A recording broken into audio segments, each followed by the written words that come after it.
Alors, je m'appelle Aurélie Bégou, je travaille au PETR Pays Porte de Gascogne, qui est situé dans la partie est du Gers, en bordure de l'agglomération toulousaine. Et je suis chef de projet culturel. Euh, donc voilà, j'accompagne à la fois des démarches des collectivités et des associations. Et à côté de ça, on porte aussi des projets, dont les itinéraires artistiques.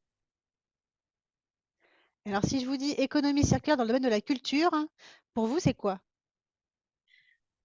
Alors, je commence à prendre conscience de ce qu'est l'économie circulaire, mais avant les discussions avec vous et ma collègue qui s'occupe du plan climat et aussi d'économie circulaire, je n'avais pas forcément conscience de travailler dans l'économie, enfin, de faire de l'économie circulaire dans le domaine culturel. Pour moi, tout d'abord, quand on parlait d'économie circulaire appliquée à la culture, c'était surtout lié à la question du réemploi de matériaux, autre chose comme ça. Et en fait, là, je viens de prendre conscience que c'était aussi quelque chose de plus large qui pouvait s'inscrire aussi dans des dynamiques décloisonnées, notamment environnementales, sur lesquelles on faisait du lien, donc comme sur les projets que nous on développe sur le territoire, qui font du lien entre culture, tourisme, environnement, mobilité. Et j'avais pas forcément conscience que ça rentrait dedans. J'avais une approche, une vision très matérielle de l'économie circulaire.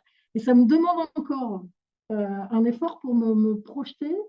Et je trouve ça bien dommage de ne pas être aujourd'hui avec vous parce que je pense que j'aurais eu un tas de choses à apprendre. Et je pense que dans le domaine culturel, on va avoir besoin de mieux comprendre comment on peut se saisir de ces enjeux-là et comment on les développe au sein de nos pratiques. Alors, est-ce que vous avez des exemples concrets, du coup, de projets que vous avez accompagnés et qui rentrent dans l'économie circulaire? Je connais des projets. On a un projet de coopération qui s'appelle Fenêtre sur le paysage, qui est mené par Derrière le Hublot, où alors là, on est vraiment. Il y a un des projets, donc ce sont des créations œuvres refuges. Il y a un des projets que je trouve assez exemplaire, qui est en Aveyron. Et en fait, Elias Guénoun, un architecte, a reconstruit une œuvre totalement à partir de matériaux de récupération d'une maison qu'ils ont déconstruit. Ils ont vraiment tout réutilisé pour en faire une œuvre refuge. Donc ça me paraissait hyper évident. Voilà, je dis là, on est vraiment dans l'économie circulaire, etc. Mais comme maintenant j'apprends à décoller un peu de cette approche-là, je me suis aperçue que les projets qu'on développait, nous, à travers les itinéraires artistiques, étaient aussi dans cette approche. C'est-à-dire qu'en fait, on a une collection d'œuvres d'art. On a une vingtaine d'œuvres en espace public sur deux circuits, un circuit art et environnement et un circuit plus art urbain. Et sur le circuit art et environnement, on fait travailler des artistes qui ont une démarche à la fois artistique et scientifique, donc qui vont traiter de questions environnementales, des enjeux. Donc, sur certaines œuvres, on traite de la biodiversité, sur d'autres, on va traiter de la ressource en eau. On aborde tous les grands enjeux que traverse aujourd'hui la société en termes environnementaux. Et on travaille aussi, on fait du lien avec la question de la mobilité, puisqu'on traite aussi de cette question-là, et on essaye de développer un plan autour des mobilités douces, comme beaucoup de monde, hein, jusqu'ici rien d'original. Mais ce qu'on a essayé de faire, c'est de relier chacune des œuvres les unes entre les autres euh, par des parcours réalisables en vélo. Et on pousse le curseur encore un petit peu plus loin, puisqu'on a une flotte de 80 vélos électriques, vélos à assistance électrique, en location sur le territoire, soit via les tiers-lieux, soit via les offices de tourisme. Et donc pour les gens qui ont envie, parce que dans le Gers, c'est quand même très vallonné, donc sur le vélo musculaire, c'est quelquefois un peu compliqué. On mêle un peu, on mêle différents enjeux au service d'un même projet. Donc derrière, ça vient interroger la question de la place de l'artiste sur un territoire, sur ce que veut dire une œuvre, sur la mise en tourisme aussi. Et puis en fait, c'est le projet artistique qui devient aussi un prétexte à plein d'autres choses qui vient nourrir des questions de société. Je pense qu'en ça, je commence à prendre conscience que peut-être que là, on s'inscrit dans un projet d'économie circulaire. La question des mobilités, de la mise en tourisme, etc., est arrivée un peu après. C'est-à-dire qu'on a commencé par installer des œuvres. Et c'est très intuitif, en fait, ce projet-là, hein. C'est d'abord de l'expérimentation. Et puis après, on structure au fur et à mesure jusqu'à aboutir à un projet qui a de plus en plus de sens. C'est peut-être pas le déroulement le plus normal, mais en tous les cas, c'est la manière dont nous, on l'a travaillé. Est-ce que vous avez rencontré des freins pour mettre en place ce type de démarche? Alors, ce qui peut être compliqué, moi, ce que je vois aujourd'hui, parce que j'y suis vraiment confrontée, c'est le dialogue entre le milieu artistique et, on va dire, les services techniques ou les choses comme ça, parce que de part et d'autre, il y a souvent des préjugés aussi. On est aussi sur des projets artistiques dans lesquels il y a une part d'inconnu, hein. On n'arrive pas avec un projet. Il y a une idée de projet au départ, et cette idée de projet, elle s'affine au fur et à mesure de l'enquête qu'on va mener sur le terrain. On n'a pas toutes les données, c'est-à-dire qu'on ne construit pas une salle des fêtes, quoi. On n'arrive pas avec des plans, un architecte, etc. C'est pas aussi précis que ça. Et ça, c'est compliqué à faire comprendre quelquefois à d'autres corps de métier des collectivités qui n'en ont pas forcément l'habitude. Et puis, c'est des fois dire aux artistes, attention, il y a des marchés publics, on ne fait pas ce qu'on veut, on n'achète pas du matériel comme ça, ou vous voulez, par exemple, sur le réemploi, par exemple, où les artistes sont très sensibilisés, eh bien derrière, il y a quelquefois des freins, soit des élus, soit des services techniques, parce que ce n'est pas les habitudes jusqu'à aujourd'hui. Donc là, il y a un énorme travail à fournir, et sur lequel, des fois, on ne s'en sort pas toujours bien, hein. Il y a aussi de la tension, il y a des frictions. Je ne vous vends pas quelque chose d'idéal. C'est-à-dire voilà, on continue d'apprendre en marchant et là, voilà, on sent qu'on est à un tournant quand même malgré tout dans nos pratiques et que quelquefois la législation qui fait peur empêche aussi d'aller jusque là où on voudrait aller. Mais ça, c'est un dialogue à avoir en permanence. Il faut surtout beaucoup déconstruire, beaucoup déconstruire ce qu'on peut s'imaginer les uns des autres, à la fois les artistes des services techniques ou des collectivités. Et l'inverse est aussi vrai, c'est-à-dire que l'artiste, c'est vrai qu'il travaille sur les imaginaires, mais c'est pas qu'un rêveur, il peut aussi avoir les pieds sur terre et avoir des idées et des valeurs qu'il souhaite défendre jusqu'au bout. Et voilà, donc c'est pas de tout repos, mais c'est très enrichissant. Vous m'avez Surtout, parlé, je crois, d'un exemple qui a été un peu compliqué, avec du bois qui a été réutilisé et qui n'a pas forcément bien vieilli. ouais, ça doit être dans la serre refuge de la Nourrice. Effectivement, donc, la Nourrice, sur la commune d'Aubiette, c'est un jardin inspiré de la permaculture. Donc, l'artiste s'était beaucoup basé sur Gilles Clément. Et donc, déjà, faire comprendre que l'œuvre, c'est le jardin, c'est pas toujours facile à faire comprendre, et que ce qui fait œuvre, c'est le fait qu'on se retrouve dans le jardin pour faire des choses ensemble, déjà pour faire des cultures ensemble, mais aussi pour y programmer des événements. Enfin, ça, voilà, on va brasser quelque chose qui interroge beaucoup. On me dit, mais elle est où l'œuvre?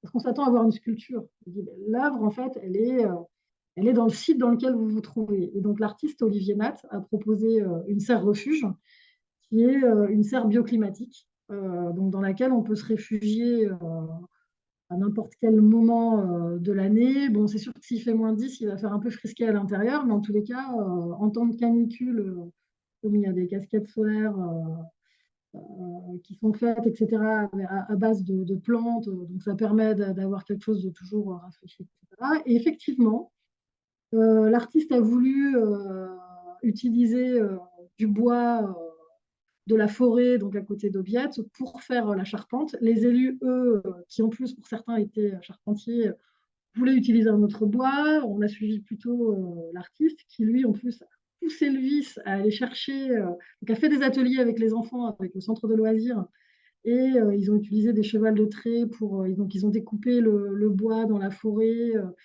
avec les enfants, ils ont choisi les essences. Enfin, il y a eu tout un travail pédagogique autour de ça, et c'est les chevaux qui ont emmené donc, le bois sur le site. Donc là, on était complètement. Enfin, je pense que les élus avaient un peu. Enfin, c'est pas qu'ils ne comprenaient pas, parce qu'ils comprenaient, mais pour eux, pourquoi se compliquer alors qu'on pourrait faire plus simple en mettant dans des camions, etc. Alors qu'il y avait la volonté de la part de l'artiste, et je vous parle de ça, c'était il y a 10 ans. Donc, il faut se remettre aussi, il y a 10 ans, sur la question environnementale ou d'économie circulaire, on n'en parlait pas ou très peu. Donc, il faut aussi se remettre dans des. Ça va très vite, hein, les évolutions sur ces terrains-là.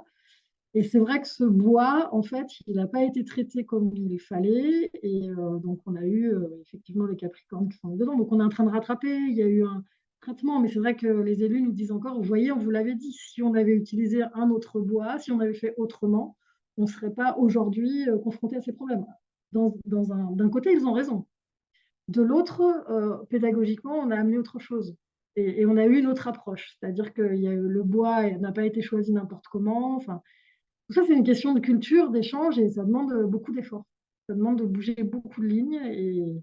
Mais avec le temps, je pense qu'il y a des choses qui, peut-être que dans 20 ans, ce projet sera beaucoup plus évident qu'en 2013.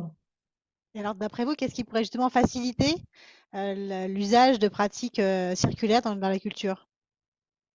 Bah, je pense que l'interconnaissance, quoi, la connaissance de projets, la visite de projets, des séminaires tels que celui-ci, je pense que tous les corps de tout le monde doit se former, hein. En fait, tout le monde doit faire bouger son curseur. Donc, je pense que, mis à part le dialogue, les formations, et voir des voyages d'études ou des éductours ou des choses comme ça, enfin, moi, je crois plus à ça, le fait de voir, de ressentir les choses.